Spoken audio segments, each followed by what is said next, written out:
ये कहानी है सूरजपुर नाम के एक छोटे से गांव की, जहां हरियाली और शांति का राज था। इस गांव में रहता था रमेश, एक गरीब युवक जो अपनी छोटी सी झोपड़ी में अकेला रहता था। उसके माता पिता उसे बचपन में ही इस दुनिया में छोड़कर चले गए थे। आइए जानते हैं उसकी जिंदगी में आए एक अनोखे बदलाव की कहानी। रमेश ढाबे के मालिक से बात कर रहा है। ढाबा व्यस्त है, लोग खाना खा रहे हैं। मालिक, मेरी मजदूरी थोड़ी बढ़ा दीजिए। जो आप देते हैं उससे मेरा गुजारा नहीं हो पाता। मैं दिन रात मेहनत करता हूँ। कृपया मेरी मजदूरी में बस थोड़ा सा इजाफा कर दें। गुस्से में चम्मच टेबल पर पटकते हुए, अरे तुझे ज्यादा बोलने की आदत हो गई है क्या? तुझे जितना मिलता है वही बहुत है। 2-4 बर्तन धोने के लिए मैं तुझे हजारों दूंगा। चुपचाप काम कर, वरना निकाल दूंगा। मालिक, मैं तो बस 50 रुपये बढ़ाने की बात कर रहा था। मैंने कभी आपका नुकसान नहीं किया। बस बहुत हो गया। तुझे काम नहीं करना तो निकल जा यहां से। और सुन गांव वालों, अगर किसी ने इस भिखारी को काम दिया तो मैं उसे नहीं छोड़ूंगा। रमेश चुपचाप सारी बात सुनता रहा। उसका दिल टूट गया क्योंकि उसकी एकमात्र नौकरी चली गई थी। वह उदास मन से अपनी झोपड़ी लौट आया, जहां अंधेरा और सन्नाटा उसका इंतजार कर रहा था।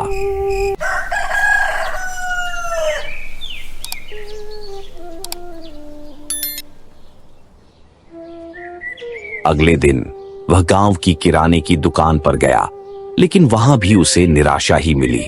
रमेश दुकान पर खड़ा है, रवि सामान तौल रहा है। रवि भाई, मुझे 1 किलो चावल उधार दे दो। मैं कल से उधार नहीं मांगूंगा, वादा करता हूं। रमेश भाई, माफ करना, लेकिन तुम्हारा कर्ज बहुत हो गया है। मेरी भी मजबूरी है। मेरे बच्चे हैं, परिवार है। मैं और उधार नहीं दे सकता। ठीक है रवि भाई, बस आज दे दो, मैं कल से नहीं आऊंगा। रवि 1 किलो चावल दे देता है। रमेश चावल लेकर अपनी झोपड़ी लौट जाता है। 2-3 दिन बीत गए, लेकिन रमेश की हालत और खराब हो गई। घर में खाने को एक दाना तक नहीं बचा था। रवि की दुकान से उधार मिलना बंद हो चुका था। हताश और भूखा रमेश ने फैसला किया कि वह जंगल में जाकर कुछ खाने लायक फल ढूंढेगा, ताकि कम से कम उसका दिन कट जाए। हे भगवान, अब मैं क्या करूं? ना खाने को कुछ है, ना काम। इस जंगल में भी एक फल तक नहीं मिला। मेरी जिंदगी का अब क्या होगा? भगवान, कोई रास्ता दिखाओ। तभी रमेश की नजर एक जादुई चूहे पर पड़ती है, जो अपने जादुई पत्थर से फल प्रकट कर रहा है, खुद से बात करते हुए। अरे ये फल तो छोटा है, मुझे और बड़े फल चाहिए। मेरा पेट इससे नहीं भरेगा। चूहा अपने जादुई पत्थर को रगड़ता है और ढेर सारे फल प्रकट हो जाते हैं। अरे ये क्या? ये चूहा तो जादू कर रहा है और बोल भी रहा है। ये कैसा चूहा है? क्या ये कोई जादुई प्राणी है? रमेश हैरान था। उसने कभी ऐसा जादुई चूहा नहीं देखा था। वह डर गया और सोचने लगा कि अगर ये चूहा शैतानी है तो उसका क्या होगा। वह चुपके से भागने की सोच ही रहा था कि तभी चूहे ने उसे देख लिया और उससे बात करने लगा।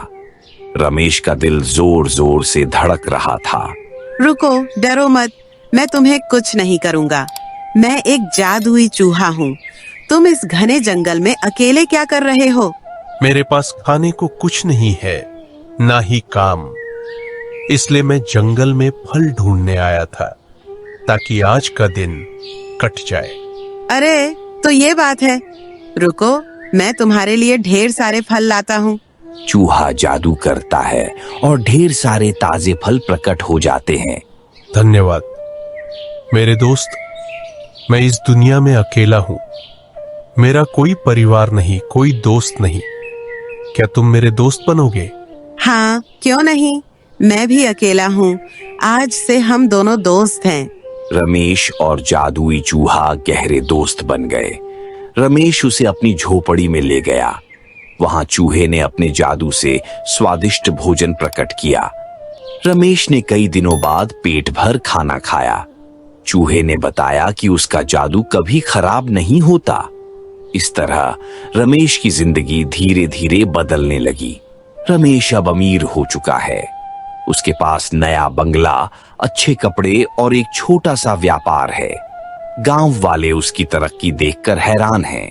जादुई चूहे की मदद से रमेश की जिंदगी पूरी तरह बदल गई। उसने एक नया बंगला खरीद लिया, अच्छे कपड़े पहनने लगा और एक छोटा सा व्यापार शुरू किया।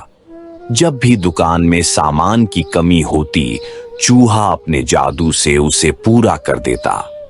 गांव वाले रमेश की तरक्की देखकर हैरान थे। अरे रमेश को देखो, पहले तो बर्तन धोता था, अब बड़ा सेठ बन गया। हाँ, कुछ दिन पहले ही उसने मेरे से उधार मांगा था। ये इतना अमीर कैसे हो गया? रमेश की तरक्की की बातें गांव में फैलने लगीं। ढाबे का मालिक किशन लाल, जो रमेश को काम से निकाल चुका था, ये सब सुनकर जलने लगा। उसे रमेश की सफलता बर्दाश्त नहीं हो रही थी। वह सोचने लगा कि आखिर रमेश इतना पैसा कहां से लाया। उसने रमेश के राज को जानने की ठान ली। किशन लाल रमेश के बंगले के पास छिपकर झांक रहा है। मेरे दोस्त, तुमने मेरी जिंदगी बदल दी। ये लड्डू तो मेरा पसंदीदा है। अरे मित्र, तुम्हारी खुशी ही मेरी खुशी है। तुम जो मांगो मैं जादू से ला दूंगा। अच्छा, तो ये जादुई चूहा है इसका राज। इस चूहे की वजह से रमेश मालामाल हो रहा है। मैं इसे नहीं छोड़ूंगा। किशन लाल ने रात का इंतजार किया। जब रमेश और चूहा सो रहे थे, वह चुपके से बंगले में घुस गया और जादुई चूहे को चुराकर अपने घर ले गया। उसने चूहे को डराकर उसके जादू से धन लाने की कोशिश की, लेकिन चूहा उसकी बात नहीं मानता था। चुपचाप जादू कर और मेरे लिए सोना चांदी ला, वरना तुझे जान से मार दूंगा। मैं सिर्फ अच्छे लोगों के लिए जादू करता हूँ। तुम लालची और बुरे हो। मैं तुम्हारे लिए कुछ नहीं करूँगा। तू नहीं मानेगा, ठीक है। किशन लाल गुस्से में चूहे को मार देता है। अगली सुबह रमेश को चूहा अपने पास नहीं मिला। वह घबरा गया और पूरे बंगले में उसे ढूंढने लगा, लेकिन चूहा कहीं नहीं था। रमेश का दिल टूट गया। उसने फैसला किया कि वह जंगल में उसी जगह जाएगा जहां उसकी चूहे से मुलाकात हुई थी। रमेश जंगल में उसी पेड़ के पास खड़ा है, चूहे को पुकार रहा है। मेरे मित्र, तुम कहां चले गए? ये मेरी गलती है, मैंने तुम्हारा ध्यान नहीं रखा। मेरे पास आ जाओ, मैं तुम्हें खो नहीं सकता। तभी वहां एक बाबा जादू से प्रकट होते हैं। बेटा, तुम कौन हो और इस जंगल में किसे ढूंढ रहे हो? बाबा, मैं अपने दोस्त एक जादुई चूहे को ढूंढ रहा हूं। वह मेरी जिंदगी का सहारा था। बेटा, मैंने ही वह चूहा तुम्हारी मदद के लिए भेजा था, लेकिन उस दुष्ट किशन लाल ने उसे चुरा कर मार दिया। बाबा, क्या आप मेरे दोस्त को वापस ला सकते हैं? मैं आपका जिंदगी भर आभारी रहूंगा। ठीक है बेटा, तुम्हारी दोस्ती सच्ची है। यह लो तुम्हारा मित्र। बाबा जादू करते हैं और चूहा फिर से जिंदा हो जाता है। मेरे मित्र, तुम वापस आ गए? हाँ मित्र, अब हम फिर से साथ हैं। बाबा गायब हो जाते हैं। रमेश और चूहा खुशी खुशी घर लौटते हैं। रमेश और चूहा फिर से अपनी खुशहाल जिंदगी जीने लगे। गांव में उनकी दोस्ती की मिसाल दी जाने लगी।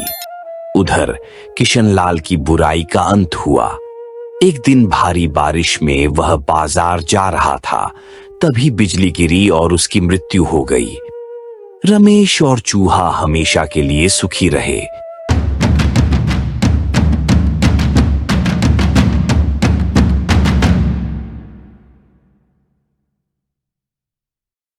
मैं नहीं सिर्फ मानेगा, ठीक अच्छे है। लोगों